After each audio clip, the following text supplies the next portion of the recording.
दोस्तों, जब किसी महिला की प्यार की हवस की जब परवान चढ़ता है तो उसे लाख समझा लो, लाख कोशिश कर लो, लेकिन वो एक ही बात पर पर अड़ी हुई रहती है और वो एक न सुनती है दूसरे के बाद वो अपनों जो कामियों को इंजाम है वो इंजाम को हासिल कर बैठती है।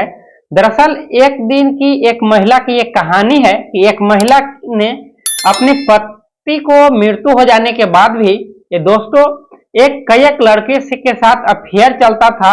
लेकिन उसी का भाई यदि देख लेता है और देखने के बाद इस बात की जानकारी यदि लोगों को पास फैलाने की जिक्र करता है तो जिक्र करने से पहले ही ये चाहती थी कि क्यों ना इसको ही हमेशा के लिए मर्डर कर दूं, हमेशा के लिए इस जीवन से ही अलविदा कर दूं। ऐसा ही आज की घटना है और जब ये लोगों का के बीच में जब सूचना प्राप्त होता है और लोग जब सुनने के बाद इसके बारे में जानकारी मिलता है तो दोस्तों सुनने के बाद हैरान हो जाते हैं कि आखिरकार एक व्यक्ति ने और एक महिला की कहानी को देख करके ऐसा कांड कर देखते हैं कि दोनों के बीच में एक का जिसमें से कत्ल हो जाता है। और कत्ल होने के बाद जब सुनते हैं, सुनने के बाद लोग हैरान हो जाते हैं कि एक औरत ने हालांकि अपने प्यार की हवस में इस कदर कैसे पागल हो सकती है।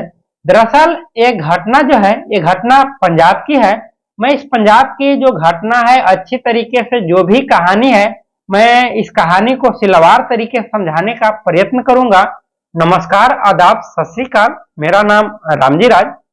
दरअसल ये दोस्तों जो घटना है ये पंजाब का ही है और एक पंजाब में एक शहर पड़ता है जिस शहर का नाम रहता है बलदेव नगर।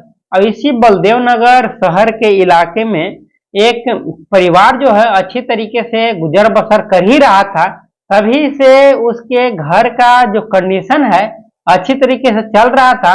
और उस घर में रहने वाली एक लड़की होती है जिस लड़की का नाम आपने एक सानिया कौर के नाम से जाना जाता है। और सानिया कौर और इसका सानिया कौर की जो एज की बात करें तो इनका एज 34 वर्ष सानिया कौर की एज थी। और इसका जो शादी जो है 4 साल पहले ही करा दिया गया था। और 4 साल पहले शादी तो अच्छी तरीके से जीवन व्यतीत होता है शादी होने के बाद। लेकिन इसका जो पति है, पति का नाम रहता है प्रदीप कौर। और प्रदीप कौर और ये सानिया कौर दोनों अच्छी तरीके से जीवन व्यतीत कर रहे थे। तभी ये जो प्रदीप कौर जो है, प्रदीप कौर के मन में थोड़ा आंच लगता है, एक ऐसी लगता है कि कहीं ना कहीं हमारे जो पत्नी है, पत्नी किसी दूसरे लड़के से अफेयर शायद है। ऐसी पुष्टि नहीं किया जा सकता क्योंकि ये जो प्रदीप कौर था, प्रदीप कौर ने एक शंका जता रहा था इसके अनुकूल में, इसके अनुमान तय था कि हमारी जो पत्नी है, पत्नी दूसरे के साथ अफेयर जरूर होगा। लेकिन वाकई बात तो ये है कि पत्नी किसी के साथ अफेयर नहीं थी। ये अपना जो भी डिपेंड थी अपना पति पर ही रहती थी। तब से ही धीरे धीरे इस बात की जानकारी प्राप्त करने के लिए इस प्रदीप कौर ने एड़ी चोटी लगाता है, जगह जगह पर तलाशता है कि क्या खास हमारी जो पत्नी है ये अच्छी सभी सवित्री है या नहीं है कि दूसरे लड़कों के पीछे पड़ी हुई है। धीरे धीरे इसी बात को जानकारी प्राप्त करने के लिए लग जाता है प्रदीप कौर ने। और धीरे धीरे इसके माइंड में एक इतना भ्रम पैदा हो जाता है कि धीरे धीरे जो है इसके माइंड में एक बीमारी पैदा हो जाता है। और बीमारी की वजह से इसके जो ब्रेन है, ब्रेन हेमरेज कर जाता है। और ब्रेन हेमरेज करने के बाद कुछ दिन तक हॉस्पिटल में एडमिट रहते हैं। और एडमिट होने के बाद डॉक्टरों ने लाख कोशिश करता है समझाने के लिए और साथ ही साथ इसको इलाज भी चलता है। लेकिन धीरे धीरे जो बीमारी है बढ़ता चला जाता है और बढ़ने के बाद अंततः जो प्रदीप कौर है, प्रदीप कौर के मृत्यु हो जाता है। और जैसे ही दोस्तों मृत्यु हो जाता है, मृत्यु होने के बाद कुछ दिन तक अच्छी तरीके से रहता है।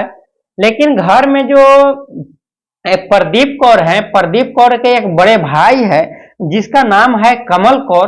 और कमल कौर अच्छी तरीके से घर में रहता है और साथ ही साथ जो अपना जो ये छोट जो अपना भाई के जो पत्नी है जिसका सानिया कौर के नाम से जाना जाता है, तब से ही दोस्तों ये सानिया कौर और जो प्रदीप के जो बड़ा भाई है ये कमल कौर, घर में दो ही लोग रहने लगते हैं। और धीरे धीरे दिन गुजरता है। इसके बाद जो सानिया कौर है, सानिया कौर के जो अपनी जो प्यार का जब परवान चढ़ता है, ये चाहती थी कि काश हमारा जो पति इस दुनिया में अभी तक रहते, तो हमने जो ऐश मौज के जो जिंदगी जी रहे थे, कहीं पे घूमने जाना हो या कहीं पे बातें चीतें करना हो या किसी के साथ लिविंग रिलेशन के दौर पे भी आए, तो काफी अच्छी तरीके से जीवन व्यतीत होता है।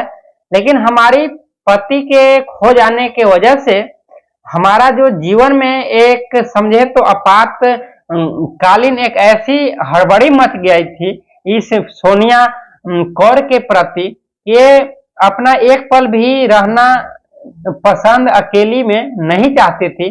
तब से धीरे धीरे जो ग्रामीण क्षेत्र के जो लड़के रहते हैं, इससे हंसी बातें करते और धीरे धीरे अपना प्यार के हवस को बुझाने के लिए इस महिला ने एक दो लड़के को इकट्ठा करके धीरे धीरे, ऐसे कितने लड़कों के साथ भी अफेयर था, लेकिन सारे के सारे हट जाते हैं।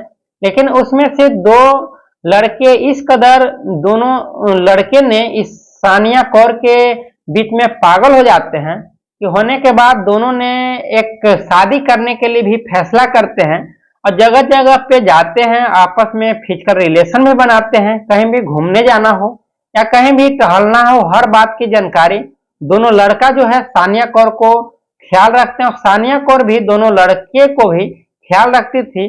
और ये दोनों जो प्रेमी है, प्रेमी का नाम, एक का नाम रहता है दोस्तों विजय और दूसरा का नाम रहता है विनायक।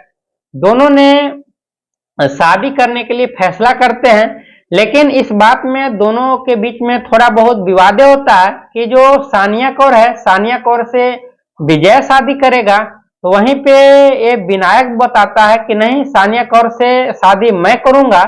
दोनों के बीच में थोड़ा बहुत बहस होता है।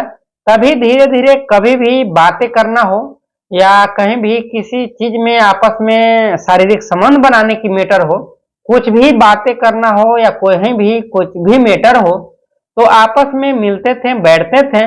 और कभी कभी जब ये जो प्रदीप कौर के जो भाई है, बड़े भाई कमल कौर, जब घर में नहीं रहता, उस टाइम सानिया कौर ने अपना विजय और विनायक को भी बुलाती थी और आपस में बातें चीतें करते हैं। कभी कभी शारीरिक संबंध भी बनाने की बात आए तो इससे भी दूर नहीं हटती थी। और अचानक से कमल कौर ने पहुंचता है घर पे और देखता है कि जो हमारा जो भाई के जो पत्नी है, इसका हरकतें सही नहीं है। वो फ्रंट पर ही एक आपत्ति संबंध के दौर पे ही ये विजय विनायक और साथ ही साथ जो अपना ये सानिया कौर है, दोनों को देखता है इस कमल कौर ने। और देखने के बाद गुस्से होने लगता है और गुस्से होने के बाद दोस्तों वहां से तो चला जाता है।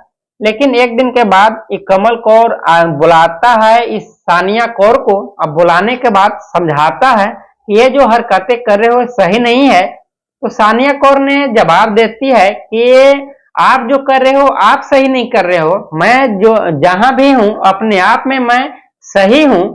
ऐसी बोलते बोलते दोनों के बीच में थोड़ा बहुत झंझट होता है और एक सप्ताह भी दोस्तों नहीं गुजरता है। अब एक सप्ताह नहीं गुजरने के बाद में ही ये जो सानिया कौर को पैसे की जरूरत पड़ जाता है, उस टाइम पैसे जो है इसका प्रेमी जो है विजय और विनायक नहीं दे पाते हैं। तब से ही ये कमल कौर से जो सानिया कौर ने पैसे मांगती है, तो कमल कौर ने खेतों में गए हुए था और वहां पे बताता कि आ जाओ, पैसे मैं यहीं पे दूंगा। और जैसे ही सानिया कौर पहुंचती है खेतों में पहुंचते ही कमल कौर ने झट से सानिया कौर के ऊपर झपट्टा मारती है। वहीं पे लड़ाई होने लगता है और लड़ाई होते होते अचानक से काफी झंझट होने की वजह से कमल कौर ने इस सानिया कौर को एक ईंट के माध्यम से वहां पे सिर पर मारता है और मारने के बाद ये सानिया कौर ने बेहोश हो जाता है। वहीं पे सानिया कौर ने मौत के घाट जो है वहीं पे घुलट जाता है, यानी कि पूरी तरीके से मृत्यु हो जाता है। और जैसे ही मृत्यु होता है वहां के बगल में एक नाले है, नाले में कमल कौर ने ले जा करके फेंक देता है और वहीं पे बताता है, अपने अंदर में सोचता है कि मैंने जो अपने भाई को बदला लेने के लिए मैंने ऐसा काम किया, क्योंकि प्रदीप कौर के जो हमारा भाई है इसका हत्या किसी और ने नहीं बल्कि इसी का पत्नी ने ही, सानिया कौर ने ही हत्या किया है अपने प्यार को, हवस को बुझाने के लिए। जैसे ही जानकारी होता है और एक कमल कौर को भी भुनुक मिलता है, यानी कि आसपास से कुछ खबर कानों कान पहुंचता है कि जो तुम्हारा जो भाई का जो हत्या हुआ है, हत्या किसी और ने नहीं बल्कि सानिया कौर ने ही किया है। क्योंकि दोस्तों ब्रेन हेमरेज होने के बाद इसके साथ साथ जब से ही घर पे पहुंचता है प्रदीप कौर ने, पहुंचने के बाद इसके कुछ हमले का भी कुछ इसमें कुछ वारे शरीर पर नजर आता है, तब से ही कमल कौर ने समझ आता है कि हमारे भाई का जो हत्या किया है एक मामूली हत्या नहीं है, इस साजिश के तौर पे रचा गया है, तभी इसका हत्या किया गया है। जैसी इस बात की जानकारी जब प्रशासन ने छानबीन करती है तो मालूम होता है कि जो प्रदीप का बड़ा भाई है, बड़े भाई ने ही ये सब काम किया। और फिलहाल जो कमल कौर है, कमल कौर को अपने प्रशासन ने अपने कस्टडी में लेती है और सख्ती से जब पूछताछ होती है, कमल कौर ने बात को इधर उधर टहलाता नहीं है और सच सच बताता है कि मैंने जो भी काम किया, मैंने अपने भाई को बदला लेने के लिए सब काम करना पड़ा, इसलिए मैंने अपना भाई के पत्नी को मैंने हत्या किया हूं। इसका जो गुनहगार हो उसका गुनहगार कोई और नहीं बल्कि स्वयं मैं ही हूं। फिलहाल अभी कमल कौर को प्रशासन ने अपने कस्टडी में लिया है और कस्टडी में लेकर के 302 धारा लगा करके जेल का हवाले किया है। और दोस्तों आप लोग का क्या अनुमान है कि ये कमल कौर जेल से रिहा होगा या नहीं होगा? आप लोगों ने कमेंट बॉक्स में जरूर बताइएगा। और जो सानिया कौर ने ऐसी जो अपने प्यार के हवस में जो ऐसी एक दूसरे लड़कों के साथ ऐसी गंदी घिनौनी हरकतें जो करती गई थी, क्या यहाँ तक ये सच था या नहीं सच है? आप लोगों ने कमेंट बॉक्स में जरूर बताइएगा। और इस वीडियो को दोस्तों जहां तक हो लाइक और सब्सक्राइब कीजिएगा। आज के लिए इतना ही। जय हिंद दोस्तों, थैंक यू।